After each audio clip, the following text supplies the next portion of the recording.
our press secretary, gave alternative facts to that. My goal in this deposition was to be truthful, but not particularly helpful. Welcome to Unspun, the podcast that makes you better at finding the truth. The way people get news is changing. It used to be that there were many reporters who would research stories and write articles, but now politicians and famous people share information directly with you on social media and the internet. That means you find out things fast, but it's up to you to make sure the information's actually accurate. And newsmakers don't always do their part. The temptation to manipulate information is strong. They bend the truth to deceive so that they can avoid accountability, so that they can advance their agendas. When you recognize these agendas, you can sometimes find out what's real. And we're at a crossroads where anyone can share anything online, so it's important to sharpen your critical thinking skills. Finding that deception before it goes viral is pretty much a survival skill now, and we're going to do it together. Let's get unspun. Hello, everybody, and welcome to this week's episode of Unspun. In this episode, you're going to learn about shifting the focus as a way of getting out of trouble or not having to weigh in on a difficult issue. Then, my guests and I will talk about asking and answering difficult questions about race. Sound good? Let's get unspun. So, truth seekers, I have a confession to make. I do often enjoy rules. So much so that when I was in college, I was actually the parliamentarian for a club that I was in. The rules. The ways we agree to act around each other so that everybody can benefit from being associated, whether that's at work, in a faith community, at the PTA, even in a whole society. Those rules can be important, but those rules can also be misused. Listen to this example from a congressional hearing. Blacks registered to vote in key southern states has doubled since 1965. This would not have been possible without the Voting Rights Act. However, Ms. King continues, Blacks still fall far short of having equal participation in the electoral process. Particularly in the South, efforts continue to be made to deny Blacks access to the polls, even where Blacks constitute the majority of the voters. It has been a long uphill struggle to keep alive the vital legislation that protects the most fundamental right to vote. A person who has exhibited so much hostility to the enforcement of those laws. The senator is reminded that it is a violation of Rule 19 of the standing rules of the Senate to impute to another senator or senators any conduct or motive unworthy or becoming a senator. Mr. President, I don't think I quite understand. I'm reading a letter from Coretta Scott King to the Judiciary Committee from 1986 that was admitted into the record.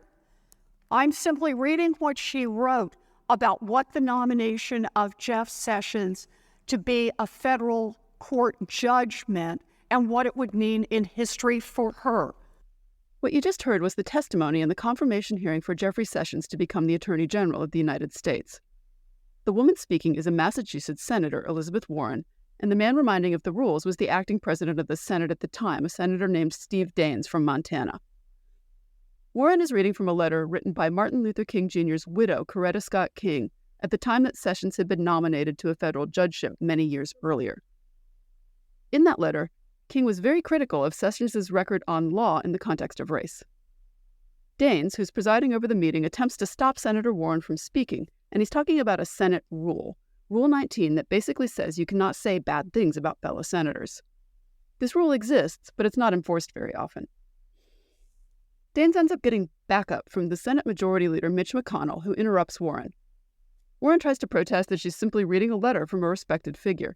And in the end, the Senate, with its Republican majority, voted to formally silence Warren, a Democrat.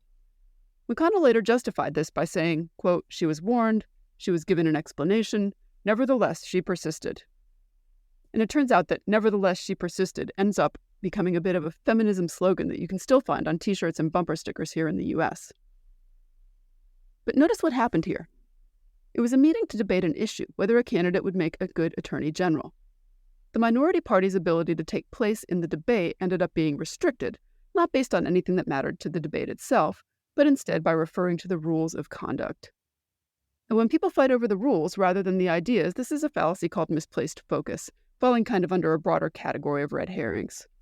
Here's why it's a problem. The core issue is the idea itself, right? Its validity, its potential benefits, its drawbacks. But when the focus changes to the rules governing the discussion or how you're going to implement the idea, the actual idea itself gets sidelined.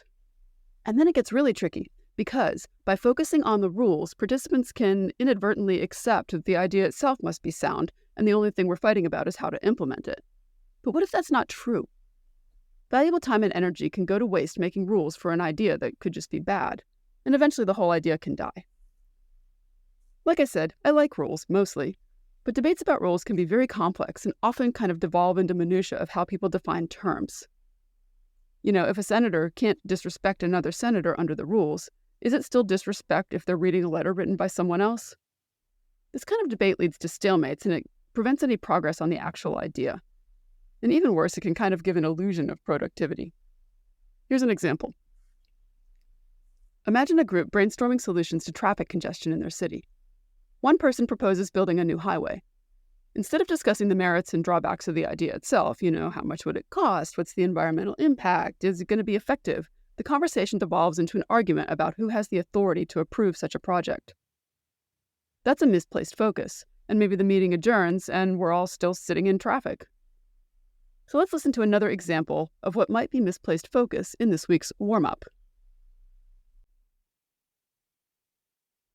And just because you don't get your way, you can't come to the well, bring your friends, and throw a temper tantrum with an adolescent bullhorn. There's something in the decorum of this body that says it's okay to call that a temper tantrum, to call people we disagree with on the issues, to say that all they want is attention. But I'll tell you what, I don't personally want attention. What I want is attention on the issue of gun violence. But instead, we're here with a resolution you put up talking about expelling me for advocating for ending gun violence in the state of Tennessee. The first voice you heard was Tennessee State Representative Andrew Farmer, and the second was Tennessee State Representative Justin Pearson. There were three representatives, Justin Jones, Justin Pearson, and Gloria Johnson, who were really concerned about gun violence, especially since this event happened right after a school shooting in Nashville where a former student killed 3 9-year-olds and 3 adults. Jones, Pearson, and Johnson wanted stricter gun laws that they thought would help keep people safe, but their party was not in the majority, so they felt like they were not being heard.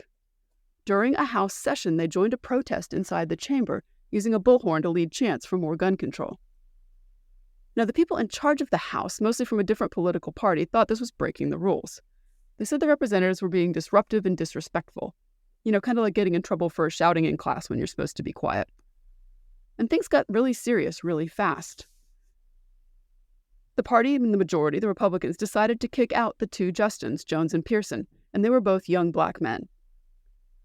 The Republicans had a vote, and even though some people thought it was too harsh, the Justins were expelled, and Gloria Johnson, who was white, was also voted on but kept her seat by a single vote. And this caused a giant uproar. People across the country spoke out on this, including the president. They felt like the Justins were punished for speaking up about something that was important, especially since there are many people who agree with their message about gun control. It felt unfair that they were silenced for participating in a peaceful protest while others had broken rules before with less severe consequences. The expulsions became a really big deal. People said it was an attack on democracy because voters had chosen these representatives and now they were gone. And it brought up issues of race and free speech and what happens when people in power disagree with those who challenge them.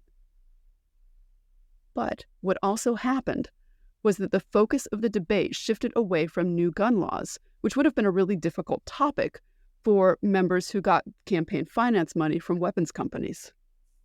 So expelling those members ended up shifting the focus. The story didn't end there. Both Justins won their seats back in special elections. Misplaced focus is a trick newsmakers can use to distract from unpopular things. And disappointingly, news outlets often let them get away with it. I need to take a quick break, but when I come back, my guests and I will talk about an area where people are sometimes unsure about the rules, having questions and conversations across difference. I'll be right back.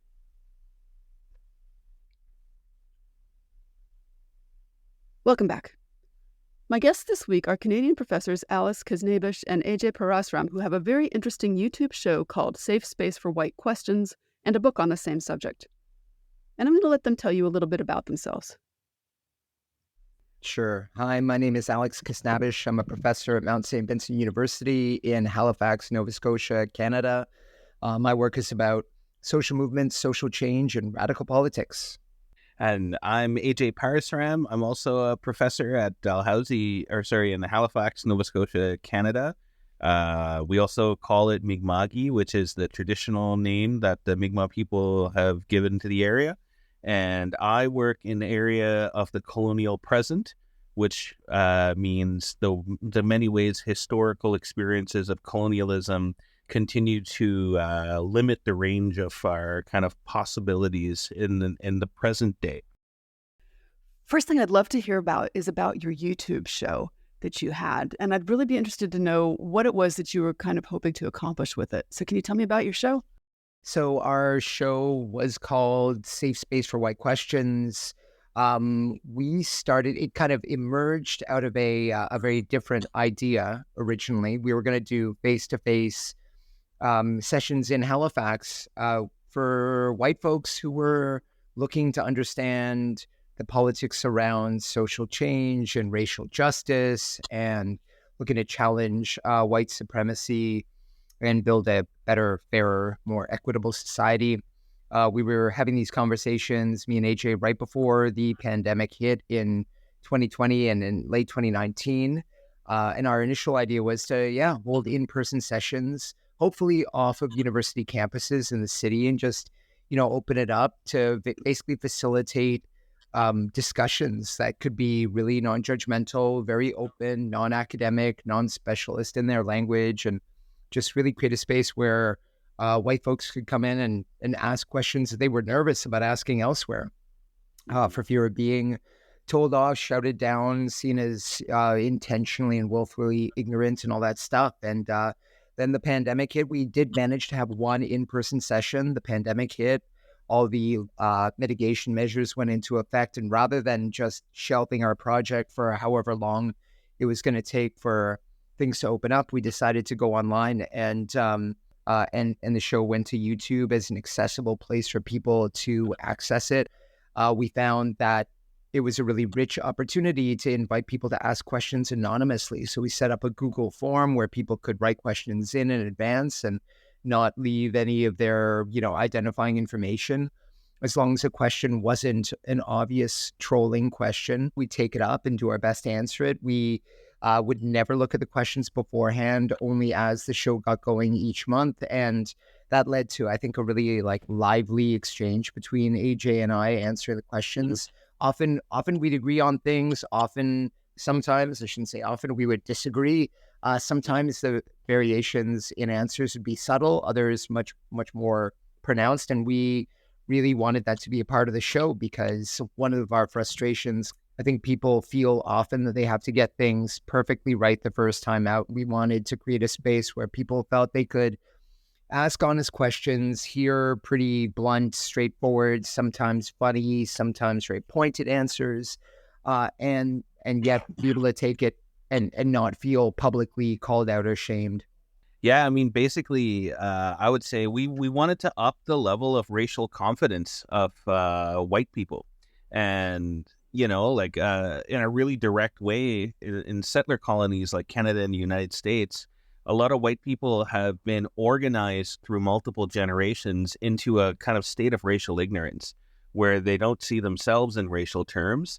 And then they, and others, especially in the United States, this has been well discussed in various literatures, but more importantly in the everyday, we're really focused on the everyday, just ordinary folks who are well-intentioned and maybe have a few bad experiences sometimes. So the idea for our project has always been informed by the principles of collective liberation, and that, we build up ourselves in this kind of horizontal way so that everybody's going to be more competent and confident in having the hard conversations that we really needed to see, whether it was, George Floyd in the U.S. that came about just shortly thereafter, and then, Black Lives Matters, or Idle No More, across the two borders. There's so many instances of politics that requires, I think, a higher level of understanding of the histories of race.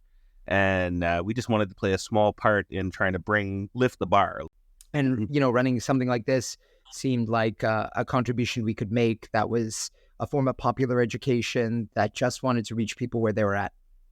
I'm here down in the States, and I can tell you that a view from the States is that Canada is a land of diversity and civility, particularly compared with the way that we talk about issues here sometimes.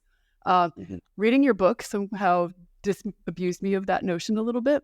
So I'd be interested to know, what do you think are some of the biggest issues that Canada is facing when it comes to understanding intolerance?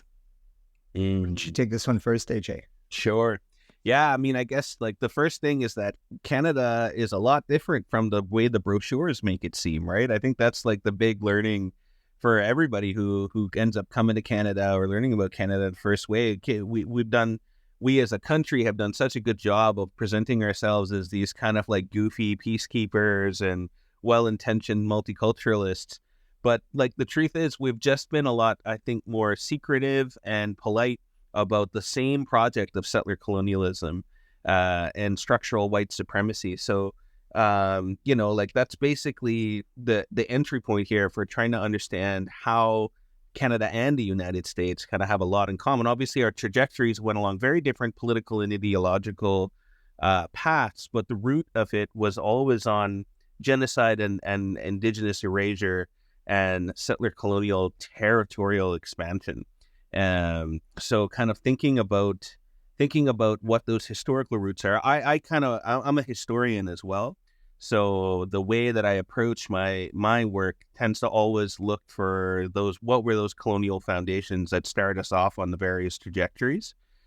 So like kind of pointing to some of the common historical overlaps. So for example, the end of the Second World War and the realization of the horrors of the Holocaust was a really big deal in both Canada and the United States, in part because these are two countries that were openly white supremacist, right, up until the 1940s and 50s. And it's only after they kind of realized, this is the excesses of Western modernity played out in Europe, that led us to the Holocaust. Because similar kinds of mass violence was being exerted in the colonies all over the world in the preceding 100 years, right? But this happened in Europe. So it struck a kind of like chord with the idea that maybe we can't be proud of this idea of white supremacy, at least not in the same way. And it gave rise to this kind of much more technocratic ignorance around race in Canada, which was a bit different from the United States, which kind of went down like really avowed segregation. I mean, I think, at the risk of being a bit flippant, I think, the old joke in Canada is that the Trudeau the Elder once said that, living next to the United States is like living next to an elephant, right? Canada has its own messes, just like Mexico, just like Peru, just like Latvia, and I think one of the things we get stuck on is this idea of, this country has this figured out. Look, over in Portugal, they've got drug decriminalization, legalization figured out. We just need to import that. Oh, in Canada, they don't kill each other with guns nearly as much. We got to figure that out. We could just import. But what that does, and I think what AJ's pointing to, is that there is like a really diverse ecology of what these like dynamics of power and the institutions which they give rise to, like what that looks like across the globe. And you can have relations of oppression and exploitation that look very different in different places, but have the same terrible effects and are even, a little bit more resilient. I would say that, the Canadian context is important because in some ways it's, as many people have commented already, it's a very polite form of racism and oppression, right? It's not as blunt. It's not as like a blunt instrument as you might expect, given the history of the country, which, as AJ points out, is steeped in genocidal violence. But like liberal elites have learned how to shape and refine that. And of course, times change, right? We're not dealing with sequestering Indigenous people on reserve land and handing out smallpox-ridden blankets anymore. But we are in the business of making sure that our political institutions successfully diffuse through an endless number of like bureaucratic processes, through an endless number of endlessly deferred promises, through an endless recourse to this idea that this is civilization, and all you have to do is gain entry to the franchise and everything will be all right. But the mask is off, right? If anything, the last decade has spectacularly revealed that there's no moment here where we're going to successfully achieve escape velocity from the gravitational pull of these relations of power that aren't about individuals bearing the guilt for what their ancestors did, or maybe their ancestors weren't even involved in setting the stage. It's simply about being a part of building something new and different and better that we can all find some solace, security, and liberation in. So I want to follow up on that a little bit. Do you think that the politeness in some ways makes it harder to tackle issues? I mean, I think so, and I think that that's a deliberate strategy. If I'm being honest, it's not like kind of ignorance. It's actually the kind of it's the imperialism of liberalism, if you want to think about it that way. They recognize, I think, that in making everything about improvement or about just the rules of law, then we can depoliticize what the rules of engagement actually are. And I think the violence of depoliticizing, the idea that, well, this is lawful and therefore we're just enforcing the law and you need to learn how to communicate differently. It as a project that has erased, indigenous or sought to erase indigenous legal forms that have been around and in practice for thousands of years, up to and including advising the development of democracy in both Canada and the United States. And it kind of allows the liberalism allows the kind of technocratic aspect of the racism. And one of the examples I love to point to is we had this order in council in 1911 in Canada, and it came at the foot of lots of really explicit kinds of laws that were trying to ban Asian people from immigrating to Canada. And then they realized they did it technocratically so that, well, nobody could say we're banning Asians. We're just saying you have to come to Canada in one continuous journey, so you can't stop for snacks, or whatever the case may be.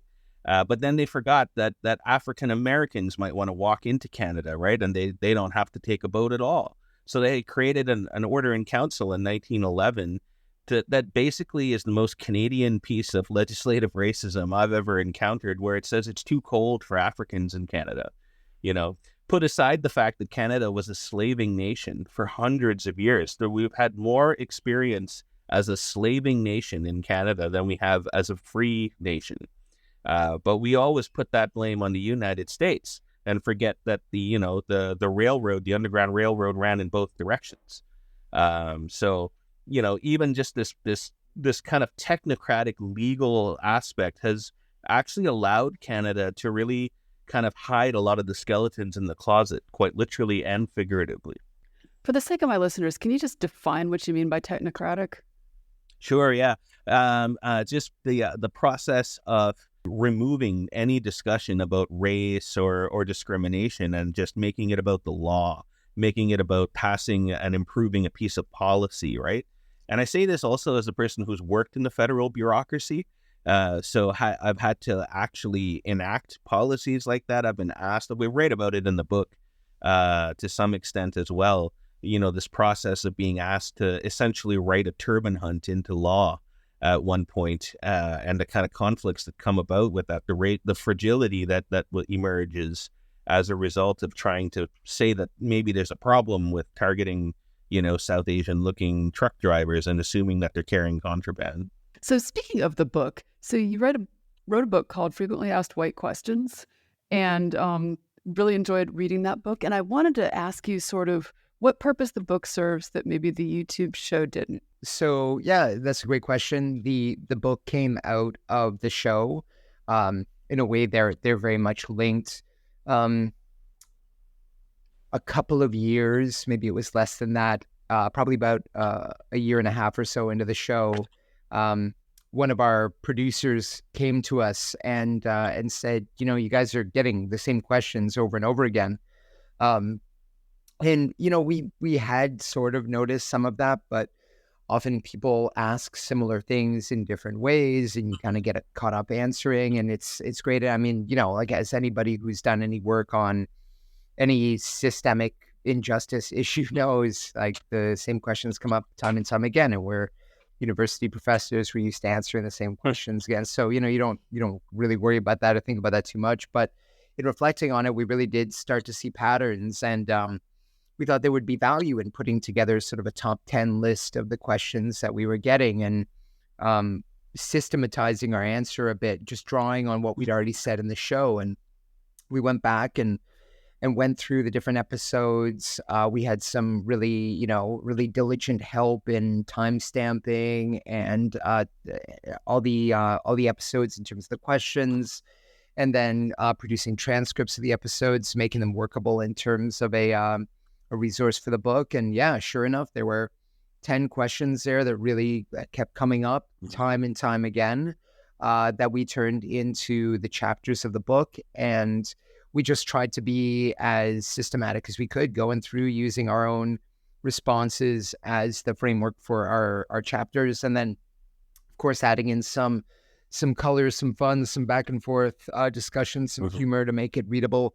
We really wanted to produce something that wasn't an academic manuscript, in the sense that we weren't trying to rehash all the excellent scholarship that already exists around questions of race and racism. We actually wanted to intervene in a contemporary discussion where I think a lot of that wisdom hasn't translated as well to a non-academic, non-activist audience, where the field of conversation is very crowded, particularly as a result of social media today, and where there tends to be very little time to communicate nuance and complexity, and people tend to trade in caricature and stereotype a lot more. So we wanted to get past that in a way that was funny, quick, dirty, to the point, and to give people some tools, to give people a sense that it was possible to intervene in these things at the level of everyday life, and that you didn't need to solve the whole big problem of racism or white supremacy all at once in order to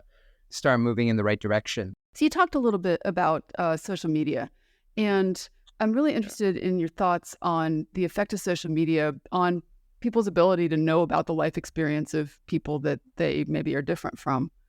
Do you think it's helpful, harmful, both? I mean, I think social media is mostly a grotesque morass of people's worst inclinations and status hierarchies. I don't think that's a fault of individuals. I think social media platforms, as has been endlessly unpacked by now, have been built to prey upon those sentiments and to advance them, right? To trade in like an information and visibility and status economy, and to really make nuanced, careful, thoughtful, empathetic discussions nearly impossible, and replace it with grotesque acts of heat scoring, which is why I'm not on social media anymore. Yeah, I think as some excellent commentators and critics of the current state of social media ecology have said, one thing it does is provide this not just an encouragement, but almost a demand for the constant production of speech acts on all our parts. Really what we've done, I think, is to tear down, quite rightly in some ways, the foregoing media paradigm. But we took all that away and we basically didn't replace it with anything. It's made conversations like these very supercharged, which I think, is really like a very toxic way for us to approach very difficult conversations about whiteness, white supremacy, racism, settler colonialism, its connection to an imperialist and colonialist present and past. And I just, I think that there is obviously a room for social media in our lives, but it's clearly not the one it occupies right now. When it comes to maybe creating a more equitable country, set of countries, continent, world, are you optimistic? I think one thing that my own discipline has taught me, so I'm an anthropologist by training, is that, you always want to go back to the material, to the lived relationships. I think there is a lot of hope in the world if you go and talk to people. And I found a lot more hope in getting outside my own academic spaces and bubbles. In a way, that's one thing that Safe Space for White Questions did really wonderfully. Rather than going to academic conferences about race and racism and convincing all ourselves that everything was always getting worse, talking to regular folks who may in many ways be socialized into a very white supremacist society. We all are, right? Canada is like a white majority, white supremacist society in every sense. But that does not mean that most of the people who live here are convinced racists or that they want to make the lives of people unlike them miserable. It does mean that they have their own perspectives, positions, concerns. So I hold on to hope because I think really like collapse can look a lot of different ways. I think the end of this particular political moment, which we're staring in the face right now, which for many of us looks pretty scary because right-wing populism is scary to many. And I think like what's required of us is to have better, more honest, more human conversations with the people around us and convince them in very gentle and really basically caring ways that there are other ways of organizing our society. I think most people actually want that. I think when people scapegoat, it's because they're given targets that are close to hand and feel like, we might have some ability to influence. Whereas, the elites, they're so remote, we can't influence them in the same way. But I think that's our challenge, is to tell better stories and to stop creating what there's a wonderful phrase that anthropologist Philippe Bourgois had about studying like violence in extremely violent situations. He's like, it should never be our goal to create a pornography of violence, where all we do is narrate the horrors that other people are going through, because their lives are always more than that. And I would just say, I think it's our job as people who care about social change, not to engage in a pornography of the spectacle of the debris of, neoliberal capitalism and all of its attendant power relations. That even amidst all that, there's an incredible amount of decency and humanity if we care to look for it. I think that's one of the things that like a lot of people kind of observe about me, is that I can study some of the worst, most heinous aspects of like human interaction, but I remain optimistic, and I think it's because we can see that like a lot of the kind of violence that people have endured have produced and been met with like outstanding examples of love and resilience and reconstruction. So like I think that the stress that comes from the hard times kind of builds the muscle memory to have robust and positive outcomes. And I take inspiration in large part, like, for example, a lot of people have been writing off like the young generation, whatever they're called, Generation Z or whatever. But I've been so touched by like the kind of strong moral compass that I've been seeing from this youthful generation, that what I get out of the classroom. Folks want to focus on ChatGPT and like, people having ADHD and whatnot. That's part of the story. But the bigger part of the story is to see how they actually do step up. All right. Well, I really appreciate your time. Thank you so much. Thanks for getting Unspun with me this week. Unspun is a production of me, Amanda Sturgill, and is a proud member of the MSW Media family of podcasts. Send me your thoughts and ideas about trickery in the news on Gmail at TheUnspunPodcast@gmail.com. I even write back. And find this episode's show notes and more information at TheUnspunPodcast.substack.com. Want to learn more and get smarter?